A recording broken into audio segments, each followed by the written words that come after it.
Doctor Yunus সরকার কি জিনিস এবার দেখিয়ে দেওয়ার পালা, সম্ভবত দেখিয়ে দিবেন। Despite of having huge mistakes, limitations, shortcomings, Yunus সরকার দেখিয়ে দিবে যে তারা কি। নির্বাচন কমিশনার সিইসি, প্রধান নির্বাচন কমিশন একটা হুঙ্কার দিয়েছেন, আইনের শাসন কাকে বলে দেখিয়ে দিতে চাই। হ্যাঁ, শুধু সিইসি না, টোটাল ইউনূস সরকার দেখিয়ে দিবে যে তারা কি, এবং এটা পুরো জাতি টের পাবে। বিশেষ করে এই যে উপদেষ্টা পরিষদের রদবদলের পর আপনারা মজা বুঝবেন। এখন স্বাভাবিক, দেখেন এই সরকার ভালো কিছু করলে এটা বিএনপির জন্য ক্ষতিকর। যেমন জামাত 3 জানুয়ারি মহাসমাবেশ করবে, তাদের একটা দাবি হচ্ছে অবৈধ অস্ত্র উদ্ধার করতে হবে। এখন অবৈধ অস্ত্র কাদের কাছে? বিএনপির কাছে। অবৈধ অস্ত্র উদ্ধার করলে বেকায়দায় পড়বে কারা? বিএনপি। তো দর্শক, এই জায়গায় অবৈধ অস্ত্র উদ্ধার করলে বিএনপি ধরা খাবে, এবং যদি পেশি শক্তির বিরুদ্ধে, আচরণবিধি লঙ্ঘনের বিরুদ্ধে এবং চাঁদাবাজদের বিরুদ্ধে সরকার ব্যবস্থা নেয়, তাহলে সেই ব্যবস্থা ধরা পড়বে কারা? উত্তর হচ্ছে বিএনপি। অর্থাৎ বিএনপির জন্য কঠিন পরিস্থিতি অপেক্ষা করছে।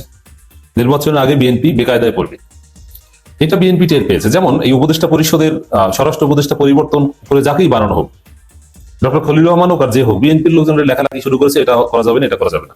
কিন্তু কাকে উপদেষ্টা বানাবে কি বানাবে না, it's up to Yunus, it's not up to BNP. Yunus will decide. Already Mirza Fakhrul বলেছেন যে ট্রানজিশনাল প্রসেসকে বাধাগ্রস্ত করার চেষ্টা করা হচ্ছে। ওটা ওই স্বরাষ্ট্র উপদেষ্টা পরিবর্তনের ভয় বলেছেন, কারণ এই স্বরাষ্ট্র উপদেষ্টা তো অনেকটা ধ্বজভঙ্গ। এই ধ্বজভঙ্গ স্বরাষ্ট্র উপদেষ্টার মাধ্যমে বিএনপির কিছুই হচ্ছে না। বিএনপির লোকজন চাঁদাবাজি করতে পারে, অবৈধ অস্ত্রবাজিও করতে পারে, গ্রামগঞ্জের থ্রেট, মাস্তানি সবই করতে পারে। নির্বাচন আচরণবিধির তোয়াক্কাও করবে না তারা, এবং হুমকি দিচ্ছে যে ভোট চুরি করে তারা জিতে যাবে, কেন্দ্র দখল করবে, ইত্যাদি ইত্যাদি। তো দর্শক, এই জায়গায়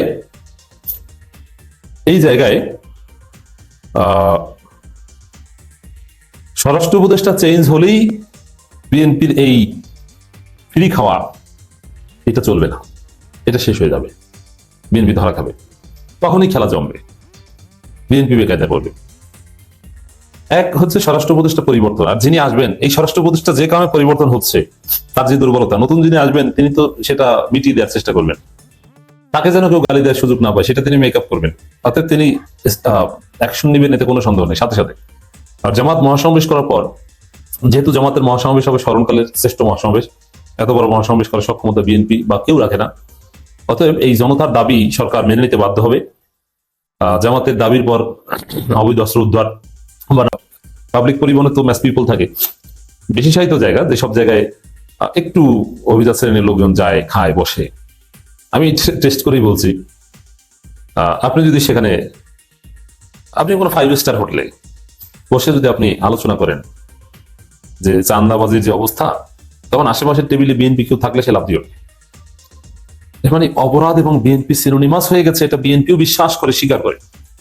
আপনি টেস্ট করে দেখেন, আপনি একটা বাসের মধ্যে বসে আপনি জোরে বলবেন চাঁদাবাজ, দেখবেন যে বিএনপি কেউ থাকলে হয় সে ভয় পাবে, নইলে সে রেগে যাবে।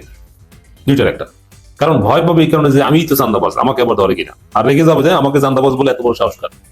দুইটার একটা হবে, যদি সে পাওয়ারফুল হয় তাহলে সে রেগে যাবে, আর যদি সে ভীতু হয় তাহলে সে ভয় পাবে। অতএব এই সিইসির যে হুঙ্কার, এবং ইউনূস সরকার, ইউনূস নিজেও এইভাবে হুঙ্কার দিচ্ছেন যে আইনের শাসন কাকে বলে দেখিয়ে দিতে চাই, আমরা এই করবো সেই করবো, অ্যাকশন নিব, এটা যদি আসলেই নেয় তাহলে বিএনপির জন্য সেটা দুঃসংবাদ হবে। প্রধান নির্বাচন commissioner CEC M Nasir Uddin বলেছেন, ত্রয়োদশ জাতীয় সংসদ নির্বাচনে মাঠ প্রশাসনের কর্মকর্তাদের সাহসী পদক্ষেপ নেওয়া অপরিহার্য। তিনি বলেন, আইনের শাসন কাকে বলে আমরা তা দেখিয়ে দিতে চাই। আইনের শাসন মানে আইন হবে অন্ধ, ল সবার জন্য সমানভাবে প্রয়োগ করবে। আপনাদের উপর গুরু দায়িত্ব অর্পিত হয়েছে। এই ক্রান্তি লগ্নে আমরা যদি সঠিকভাবে দায়িত্ব পালনে ব্যর্থ হই, তবে ভবিষ্যৎ প্রজন্মের কাছে আমরা দায়ী থাকবো। আমি বিশ্বাস করি যে ইউনূস সরকার ইনক্লুডিং সিইসি সর্বোচ্চ চেষ্টা করবেন নিরপেক্ষতা বজায় রাখার। নানান বিষয়ে সরকার আরো সিরিয়াস হবে, তারপর খেলা আরো জটিলে জমে যাবে, তখন বিএনপি আরো বেশি বেকায়দা পড়ে। এখানে বিএনপি কে টার্গেট করে কোনো নতুন স্বরাষ্ট্র উপদেষ্টা, নতুন কোন সরকার কেউ কোনো পদক্ষেপ নেবে না। পদক্ষেপ নিবে জাস্ট, এখানে দেখেন এটার দলিলটা আমি দিই আগে। আমি তো এখানে বিএনপি বলছি যে বিএনপি বেকায়দায় পড়বে, বিএনপি কঠিন পরিস্থিতিতে পড়বে, এটা দলিলটা নেই আগে। অন্যায়ের বিরুদ্ধে, সন্ত্রাসের বিরুদ্ধে, চাঁদাবাজের বিরুদ্ধে, অবৈধ অস্ত্রের বিরুদ্ধে ব্যবস্থা নিলেই ওটা বিএনপির বিরুদ্ধে যায়, এটা বিএনপি বিশ্বাস করে। যেমন শরীফ ওসমান হাদি গুলিবিদ্ধ হওয়ার পর DUCSU VP Sadik Kayem Facebook post দিয়েছেন যে চাঁদাবাজদের খবর আছে, গ্যাংস্টারদের খবর আছে। এখানে কোন দলের নাম বলে না, তিনি বলছেন চান্দাবাজের গ্যাংস্টার। পুরো বিএনপি সাদিক কায়েমের উপর ঝাঁপিয়ে পড়েছে যে বিএনপি কে কেন দায়ী করলো। আরে ভাই, এখানে বিএনপির নাম বলেছে চান্দাবাজার গ্যাংস্টারদের কথা। এমনকি সাদিক কায়েমকে ক্ষমা কিছুটা হলো দুঃখ প্রকাশ করতে, যে আমি দুঃখ প্রকাশ করছি, ভুল বুঝেছেন এই জন্য, এতেও সাদিক কায়েম বাধ্য হয়েছে, এটা করেছে শেষ পর্যন্ত। অথচ সাদিক কায়েম কারো নাম বলে নাই। তাহলে বোঝা যায় যে চান্দাবাজের বিরুদ্ধে বললে বা চান্দাবাজ, গ্যাংস্টার, অবৈধ অস্ত্র এগুলোর বিরুদ্ধে বললে, অ্যাকশন নিলে ওটা অটোমেটিক্যালি বিএনপির বিরুদ্ধে যায়, এটা বিএনপিও জানে। আমি একটা উদাহরণ দিই। প্রায় আপনি কোনো বাসের মধ্যে, পাবলিক পরিবহনে তো আমি সাধারণত চলি না বা অভিজ্ঞতা নাই, প্রায় 10 বছর আগে 8-9 বছর আগে পাবলিক পরিবহনে চলেছি। তা আপনি পাবলিক কোনো পরিবহনের মধ্যে আপনি বলবেন চান্দাবাজ, দেখবেন যে ওই পরিবহনের মধ্যে যদি কোনো বিএনপি থেকে থাকে সে লাভ দিয়ে উঠবে। এমনকি এখন আমাদের অবস্থা, এবং অ্যাকশন নিবে নিরপেক্ষতা নিশ্চিত করতে। তো বিএনপি যখন দেখবে যে না, যে নিরপেক্ষ, সত্যিকার অর্থে নিরপেক্ষ নির্বাচন হবে, আর নিরপেক্ষ নির্বাচন হলে ফলাফল কি হবে এটা পুরো জাতি জানে, যে জামাত জিতবে।